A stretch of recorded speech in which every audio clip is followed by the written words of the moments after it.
ஐந்தாவதாக மணமுடிக்கிறார்கள். யார் அந்த உம்மு சலமா? அபூ சலமாவினுடைய மனைவி Umm Salama. Abu Salama Uhud போர்க்களத்திற்கு செல்லுகிறார். உஹது போர்க்களத்திலே காயப்படுகிறார். காயம் ஆறுகிறது.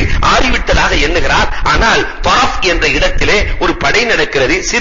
சரியா என்று சொல்லுவார்கள் அரபியிலே, சிறு படை. அதற்காக 150 சஹாபிகளை பெருமானார் அனுப்புகிறார்கள். அதிலே இவர்களையும் அபூ சலமாவையும் அனுப்பி வைக்கிறார்கள். அங்கே அபூ சலமா செல்லுகிற பொழுது அந்த புண் புரையோடி போகிறது. போன இடத்திலேயே அவர் வஃபாத்தாகி விடுகிறார்.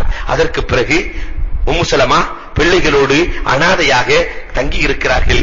அனாதையாக வாழ்ந்து கொண்டிருக்கிறார்கள். இதை பார்த்து ஹுமான் நபிகள் கோமான் ஸல்லல்லாஹு அலைஹி வஸல்லம் அவர்கள் ஆள் அனுப்புகிறார்கள். உம்மு சலமா, உம்மை நான் மணமுடித்துக் கொள்கிறேன். அப்போ உம்மு சலமா ஷர்த்து போட்டாங்க. 3 நிபந்தனை என்னை மதிப்பதாக இருந்தார். ஒண்ணு, நான் வயசான ஆளு, என்ன முடிச்சு என்ன செய்ய போறீங்க?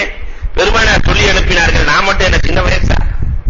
நானும் வயசான ஆளுதான், அதனால பரவாயில்லை. இரண்டாவதாக சொன்னார்கள், என்னிடத்தில் யத்தீமான பிள்ளைகள் இருக்கிறது.